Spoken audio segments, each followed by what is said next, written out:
Dia Internacional da Mulher. Queria dar os parabéns para todas as mulheres que estão aqui, aquelas que não puderam vir também. Cada um tem seus motivos, tá? Para desejar toda a felicidade, que vocês sempre andem no caminho do Senhor, tá? Aleluia. Eu vi uma frase hoje no Facebook lá. Colocaram assim: o homem mata um leão por dia, a mulher mata, corta, limpa, cozinha e lava a louça. Por mais que o homem mata o leão, a mulher faz muito mais coisa do que o homem. Então, em Provérbios 31, que aqui está com as crianças lá, vai falar assim: mulher virtuosa, quem encontrará? Se você encontrou uma mulher virtuosa, você ganhou um prêmio mais raro do que joias. Por todo aquele que encontrou, dá glória a Deus, porque não é fácil a vida hoje em dia. Amém? Então, parabéns para todas as mulheres, em nome de Jesus. Queridos, eu queria que vocês abrissem a Bíblia em Êxodo 17.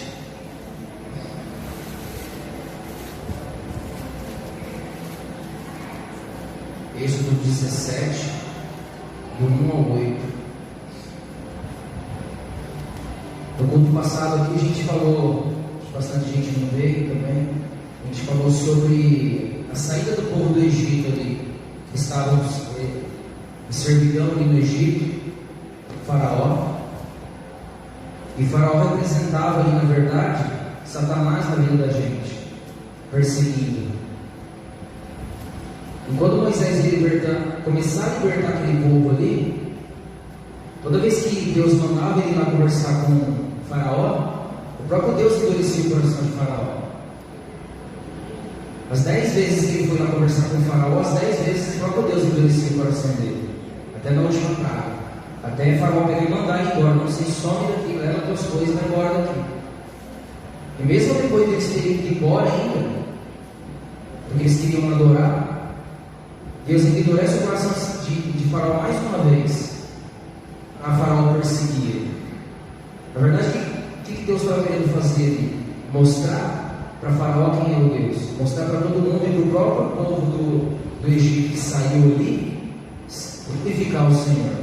Essa era a intenção dele. E depois que aquele povo sai, atravessa o mar, e todos aqueles egípcios, o mar se fecha, eles morrem. Eles continuam andando. Agora eles já estão dentro do deserto. O Egito já sumiu da ideia deles. Não tem mais Faraó, não tem mais perseguição ali. Eles estão ali naquele caminho do deserto. Mas o caminho do deserto, ele sempre vai ter lição, sempre vai ter alguma coisa. E lá em Êxodo 17 fala assim: tendo partido toda a congregação dos filhos de Israel no deserto de Sim, fazendo suas paradas, segundo o mandamento do Senhor, acamparam-se em Refidim, e não havia ali água para o povo beber. Contendeu, pois, o povo com Moisés e disse: dá-nos água para beber. Respondeu-lhes Moisés: por que contendeis comigo? Por que tentais ao Senhor? Tendo aí o povo sede de água, murmurou contra Moisés. Repete comigo: murmurou contra Moisés e disse: por que nos fizeste subir do Egito para nos matardes de sede? A nós, a nossos filhos e a nossos rebanhos? Então clamou Moisés ao Senhor: que fareis a este povo? Só lhes resta apedrejar-me. Respondeu o Senhor a Moisés: passa diante do povo e toma contigo alguns dos anciãos de Israel, leva contigo em mão o bordão em que feriste o rio e vai. Eis que estarei ali diante de ti, sobre a rocha em Horebe. Ferirás a rocha e dela sairá água, e o povo beberá. Moisés assim fez na presença dos anciãos de Israel, e chamou o nome daquele lugar Massá e Meribá, por causa da contenda dos filhos de Israel, e porque tentaram ao Senhor, dizendo: está o Senhor no meio de nós ou não? Olha o que eles falam aqui, queridos: está o Senhor no meio de nós ou não? Depois de eles terem passado por tudo que passaram, depois de eles terem visto todas as pragas do Egito, tudo aquilo que o Senhor fez aos egípcios, livrar eles, tirar eles do lugar de servidão deles, levar eles para um lugar, abrir o mar para eles passar a pés enxutos, depois o mar fechar, matar todos aqueles egípcios, todo aquele exército, matar Faraó junto. Mesmo assim, o povo ainda quer murmurar. O povo ainda murmura. Eles queriam água. Como eles estavam com muita sede, Moisés falava que eles estavam a ponto de apedrejar. Moisés libertou eles de lá, mas esse povo estava murmurando e querendo apedrejar eles. Isso foi um pouco antes de Deus dar o maná. Deus não tinha dado nada para eles ainda. Eles tinham acabado de atravessar aquele mar ali. Eles não sabiam ainda o que ia acontecer. Eles saíram com ouro, saíram com prata, mas eles não tinham o que comer e não tinham o que beber. E essa foi a primeira murmuração desse povo ali naquele lugar. E a murmuração, queridos, murmuração é uma adoração, na verdade, é uma adoração a Satanás. Quando a gente murmura, a gente está contrário a toda a vontade de Deus. Quando a gente murmura? Quando a gente reclama do que está acontecendo com a gente, quando a gente é arrogante, quando a gente acha que a gente é maior do que os outros, a gente também está murmurando. Quando a gente reclama, quando a gente inveja outras pessoas, isso é tudo murmuração. Quando a gente não aceita a nossa condição, o que a gente está vivendo, a gente está murmurando. E como eu disse aqui na hora do louvor, a fé, quando Deus dá o dom da fé para a gente, a fé não é para a gente conquistar coisas, é para a gente suportar coisas. É para isso que serve a fé. Aí na sequência ali, queridos, em Êxodo 17, a partir do 8, fala assim, ó, então veio Amaleque. E o que eu queria falar hoje era sobre esse Amaleque, sobre esse espírito de Amaleque. A gente ouviu muito falar, não sei se vocês ouvem falar bastante disso. A gente ouve falar do espírito de Amaleque, do espírito de Jezabel. Quando a gente fala de espírito de Amaleque, não quer dizer que Amaleque morreu e o espírito dele veio fazer alguma coisa. A Bíblia, tudo que está na Bíblia é apto para ensinar a gente. Quando fala o espírito de Amaleque, é um espírito maligno que se apossou daquelas atitudes de Amaleque. E ele vai vir para afligir a gente. Ele aflige a gente no caminho do deserto. Então ela fala assim, depois da murmuração. Quando você começa a murmurar, Amaleque começa a se levantar. Até então, enquanto não tinha murmuração, era só servidão. A gente era servo do mundo.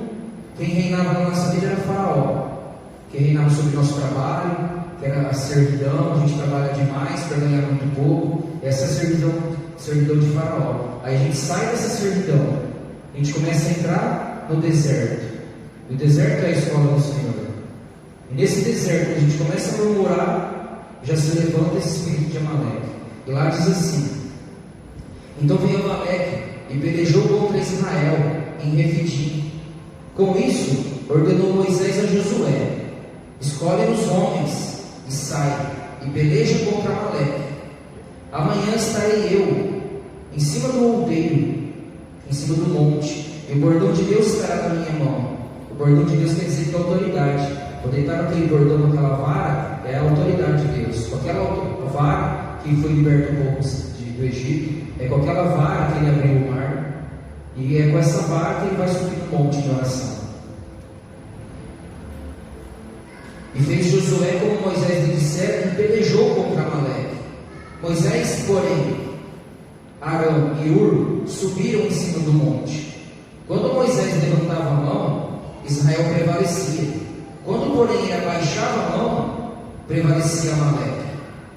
Ora, as mãos de Moisés eram pesadas. Por isso, tomaram uma pedra e a puseram por baixo dele. E ele nela se assentou. Arão e Ur sustentavam-lhe as mãos, um de um lado e o outro do outro. Assim lhe ficaram as mãos firmes até o pôr do sol. E Josué desbaratou Amaleque e o seu povo a fio da espada.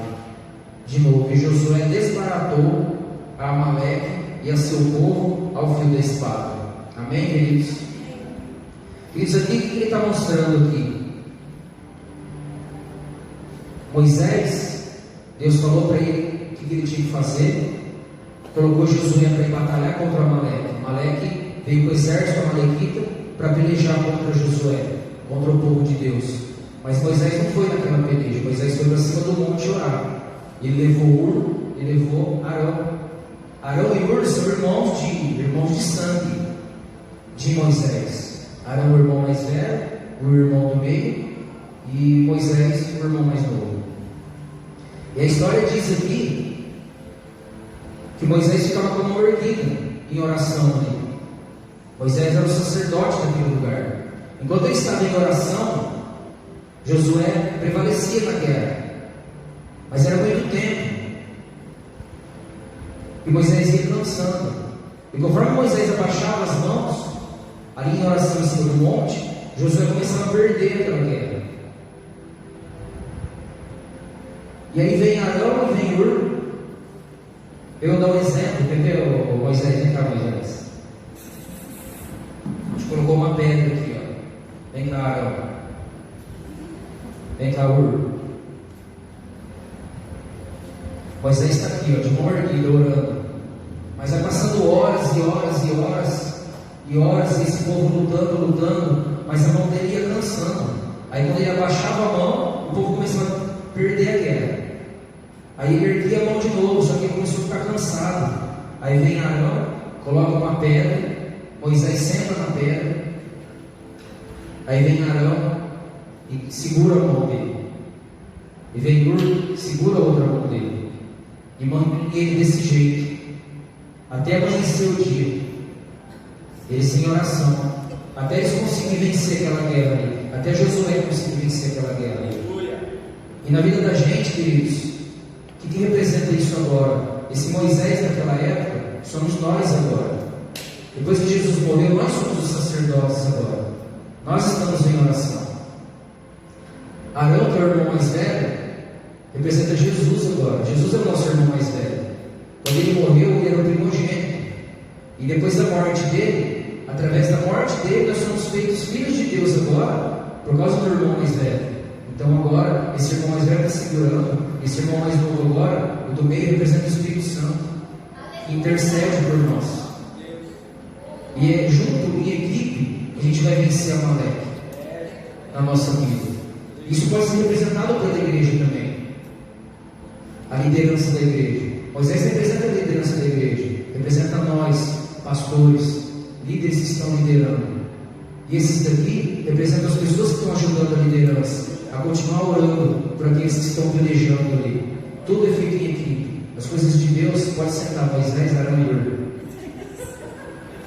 Estava doendo o braço, já vem segurando, hein? Moisés está mole. Então, queridos, a gente tem que entender que se a gente está num lugar onde não tem pessoas orando pela gente, a gente não vai conseguir vencer a Amaleque. Como que a Amaleque trabalha? O que eram os amalequitas? Como começou essa história dos amalequitas? Quando eles entraram no deserto, os amalequitas eram um povo que vivia no deserto, nas dunas. Eles são descendentes, netos de Esaú. Eles viviam ali no deserto, ali escondidos nas dunas ali. E aquele povo no deserto começava a andar. Embora Deus colocasse a nuvem por cima deles para eles não morrer de calor ali, de dia, e a coluna de fogo à noite, mesmo assim esse povo cansado, esse povo começava a começava a demorar para acontecer as coisas, começava a demorar cada vez mais, e o povo ia começando a desanimar. E esse Amaleque, ele não representa mais Satanás na nossa vida, na verdade, agora. Em 1 João 3,8 fala assim, ó: quem comete pecado é do diabo, porque o diabo peca desde o princípio. Para isso, o Filho de Deus se manifestou, para desfazer as obras do diabo. Então, para isso o Filho de Deus se manifestou, para desfazer as obras do diabo. Agora, no deserto, na verdade, o diabo não é mais nosso inimigo. Ele ainda é claro que ele é o inimigo, sempre vai ser. Mas o maior inimigo nosso no deserto que é o tempo que nós estamos passando às vezes de igreja, que até a gente atingir a nossa terra prometida, a nossa vida aqui, depois que a gente saiu da nossa escravidão, na verdade vai ser deserto o tempo inteiro, até a gente atingir, chegar na terra prometida. E nesse deserto, aquele que ataca nós nem é mais o diabo, é a nossa própria carne. E Amaleque, ele representa a nossa carne. E o que esse Amaleque vai fazer com a gente? Ele vai pegar aqueles que estão enfraquecidos, aqueles que estão ficando para trás, aqueles que estão desistindo, aqueles que buscaram alguma coisa e começou a demorar. Começou a demorar, eles buscavam alguma coisa, não queriam, aqui o povo começou a murmurar por causa de água. Aí Deus manda Moisés tocar na rocha, e a rocha deu água para eles, mas eles continuavam murmurando. Vire, e que está dando por herança para possuí-la, apagarás a memória de Amaleque de debaixo dos céus, não te esquecerá. Diz, a memória de Amaleque, nós só vai apagar, nós só vamos esquecer de Amaleque quando a gente estiver com o corpo glorificado. Enquanto a gente estiver carregando esse nosso corpo, a gente vai carregar Amaleque junto com a gente. A memória de Amaleque vai permanecer. Aleluia. Quem está comigo, dá glória a Deus, gente. Glória a Deus. Me ajuda aí, fala que você está entendendo, pelo amor de Deus.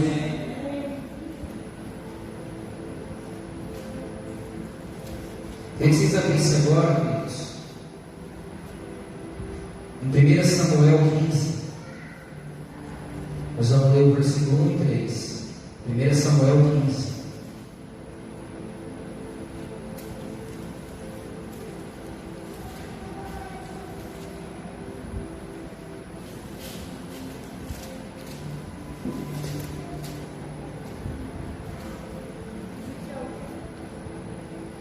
Aleluia, Jesus. Amaleque, quer dizer, tudo que se opõe no caminho, tudo aquilo que entra no caminho, quando você encontrou Jesus, porque Jesus é o caminho, é a verdade e a vida. E dentro desse caminho, tudo aquilo que se opõe a esse caminho, a gente pode considerar como um espírito de Amaleque.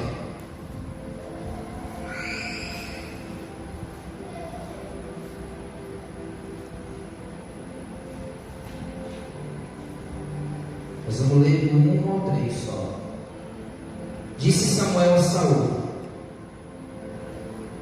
enviou-me o Senhor a ungir-te rei sobre o teu povo, sobre Israel.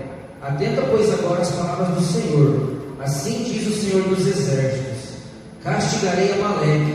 Castigarei quem? Castigarei Amaleque pelo que fez a Israel, ter suposto a Israel no caminho, quando este subiu do Egito. Aí do 7 ao 9 fala assim: então feriu Saul os amalequitas, desde Avilá até chegar a Sur, que está de fronte do Egito. Tomou vivo a Agag, rei dos amalequitas. Tomou vivo a Agag, rei dos amalequitas.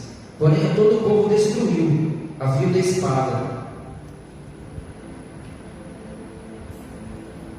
E Saul e o povo pouparam Agag, e o melhor das ovelhas e dos bois, e os animais gordos e os cordeiros, e o melhor que havia, e não os quiseram destruir totalmente, porém toda coisa vil e desprezível destruíram.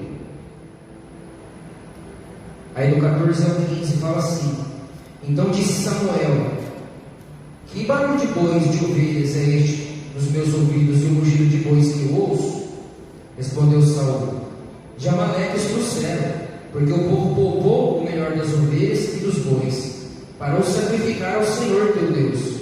O resto, porém, destruímos totalmente.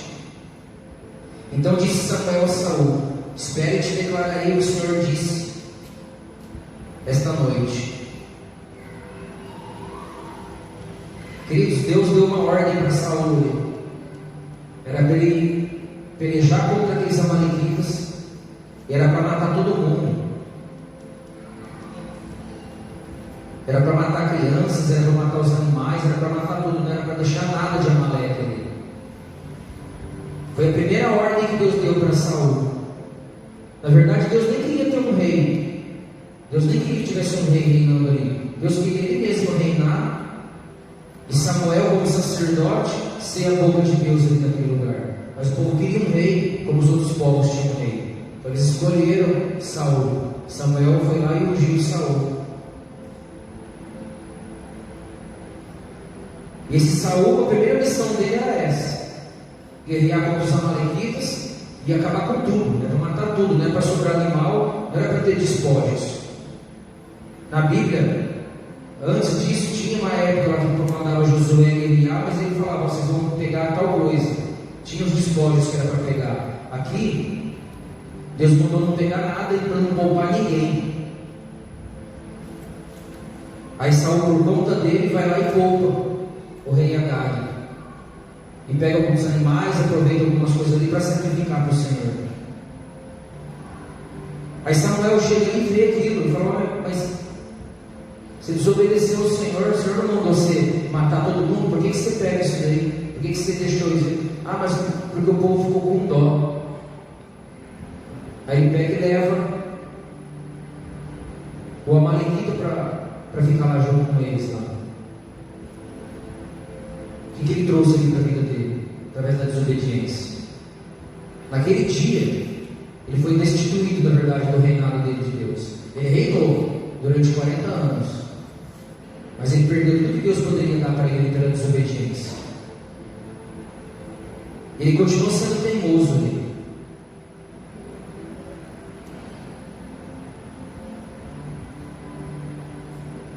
E Samuel fala para Saul: tem porventura o Senhor tanto prazer em holocaustos e sacrifícios, como tem que obedecer a sua palavra? Eis que o obedecer é melhor do que sacrificar, e o atender melhor do que a gordura de carneiros. Porque a rebelião é como o pecado de feitiçaria, e a obstinação é como idolatria, e culto a ídolo do lar. Visto que rejeitaste a palavra do Senhor, Ele também te rejeitou a ti, para que não sejas rei. Isso no comecinho do ministério dele, queridos. Acho que uma semana de reinado ali, ele já aprontou essa. Em todo momento, ó, o que Saul... Então disse Saul a Samuel: pequei, pois transgredi o mandamento do Senhor e as tuas palavras, porque temi o povo e dei ouvidos à sua voz. Quer dizer, Saul já botou a culpa no povo, né? A ordem foi dada para ele temeu o povo e disse que o povo que queria que poupasse ali. Agora, pois, te rogo, perdoa-me o meu pecado e volte comigo para que adore o Senhor. Porém Samuel disse a Saul: não tornarei contigo, visto que rejeitaste a palavra do Senhor. Já ele te rejeitou a ti, para que não sejas rei sobre Israel. Quer dizer, ele perdeu o reinado porque ele tentou manter Amaleque, Agag, o rei dos amalequitas ali.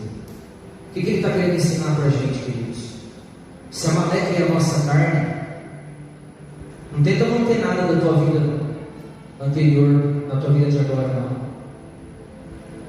Se você roubava, se você trapaceava, se você tinha 2 pesos e 2 medidas, se você adulterava, eu não sei o que a gente fazia. Eu não sei qual era o pecado e o que fez a gente vir para o Senhor. Mas não tenta carregar isso, não. Não tenta trazer junto, não. Porque cedo ou tarde, esse Amaleque vai voltar contra nós. A nossa própria carne vai nos matar. Aleluia, vocês estão me entendendo, queridos? E Agag, queridos, representa um governo anterior. Ele poupou a vida de um rei, do Amalequita, que era para ele ter destruído. E Agag representa o governo. E quando a gente traz esse governo anterior, a gente poupa ele, a gente está dando autoridade para o que governava a nossa vida governar novamente.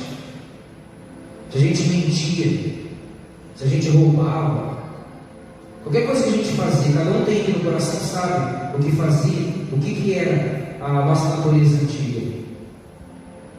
Então eu te pergunto, como está Amaleque na tua vida agora? Ele sempre vai tentar manifestar através da nossa natureza. Amaleque sempre vai tentar vir, sempre vai tentar aparecer. No governo ruim, que era esse governo de Saul, Ele usa nós mesmos. Nós mesmos somos nossos inimigos. Esse Amaleque está dentro de nós. Mas aí a gente fala, mas como que eu vou conseguir destruir esse Amaleque? Como que eu vou conseguir escapar disso daí? Mas vamos conseguir, queridos, com jejum, com oração, cumprindo os preceitos de Deus, com dízimos, com ofertas e com cobertura espiritual. Que é aquilo que fizeram ali com Moisés com as mãos erguidas. Sempre tem que ter alguém de mão erguida para você. Você também tem que estar de mão erguida para os teus filhos. É assim que nós vamos vencer esse Amaleque na nossa vida. E o deserto, queridos, é o processo que a gente passa, é o processo que nós estamos passando agora. Cada um está num nível nesse deserto. A gente foi liberto da servidão de Faraó. E Amaleque ele vai aproveitar nosso caminho no deserto, porque o caminho no deserto a gente vai ter fome. No caminho do deserto tem escassez, tem sede. O caminho é longo e Amaleque vai se levantar contra vocês. Então o que a gente tem que fazer, queridos? Não reclamar, mas clamar. Para de reclamar e clama ao Senhor. Vou falar mais uma vez: para de reclamar e clama ao Senhor. Clama com toda a tua força, vigia nas tuas palavras. O que a gente tem falado? Quais as palavras que a gente tem lançado na nossa vida, na nossa família? O que eu tenho profetizado sobre a minha família? Será que eu tenho deixado a Amaleque prevalecer mais? Será que ele tem falado mais alto? Será que eu tenho alimentado mais a minha carne? Por que a gente fala de jejum também? Por que o jejum é importante? Porque o jejum você sacrifica a carne. Cada vez que você jejua, você está matando a Amaleque na tua vida. Cada vez que você consegue jejuar, você está matando a Amaleque. E você está prevalecendo o espírito. O espírito vai ficar mais forte. Luta, queridos. Cuidado com quem você anda. Com nossas companhias. Porque ela contamina. Se você andar com a Amalequita, ou se você andar com o murmurador, ele vai te contaminar. Quando Deus mandou o povo dar 7 voltas em torno de Jericó, em silêncio, para no 7º dia derrubar as muralhas de Jericó, ele mandou o povo andar um de frente, em fileira certinho, para ninguém ir um do lado do outro. Sabe por que Deus fez isso, queridos? Para que eles não conversassem um com o outro. Se colocassem eles de lado, um do outro, com certeza na segunda volta já ia ter gente reclamando já, achando que não ia acontecer nada. Porque as muralhas só caíram depois da 7ª volta. Talvez você está dando voltas e talvez você está na 3ª, na 4ª volta. Eu quero que você creia, querido, que depois da 7ª volta a muralha vai cair. Mas não murmura. Para de murmurar e profetiza na tua vida. Deus ele manda através da nossa palavra profetizar. Ele falou para Ezequiel: profetiza sobre aquele vale de ossos secos. Os ossos estavam secos, os ossos não tinham vida. Mas ele manda profetizar sobre aqueles ossos ali. Talvez você não tenha visto vida nas tuas coisas ainda. Talvez o teu futuro, talvez a tua vida, você não está vendo vida nela. Mas profetiza vida. Ele perguntava, Deus perguntou para Ezequiel: pode esses ossos viverem? Aí Ezequiel fala: tu sabes. Ele fala: então profetiza. Agora Deus não vai mandar você profetizar em cima de algo que não funciona, em cima de algo que não vai dar certo. Então eu te falo nesta noite: profetize sobre os ossos. Se os ossos já se juntaram, se você já escutou os barulhos dos ossos, continua profetizando. Continua profetizando que vai juntar cada osso no teu osso. Depois que cada osso estiver juntado no teu osso, vai vir os tendões que vão ligar esses ossos. Depois que virem esses tendões e ligar esses ossos, vai vir carne sobre esses tendões. Depois que vir carne sobre esses tendões, vai vir pele sobre essa carne. E depois da pele, você vai se tornar um exército. E Deus vai soprar o Espírito sobre você. E aí a Amaleque não vai ter mais poder contra você. E você vai prevalecer em oração. Amém, queridos? Espero que vocês tenham entendido. Espero que o Espírito de Deus tenha colocado essa semente no coração de vocês. Tá? Se alguém trouxe dízimo, se alguém trouxe oferta, quiser estar trazendo agora. Para quem não sabe, os envelopes ficam ali no fundo. Aqui está na escada.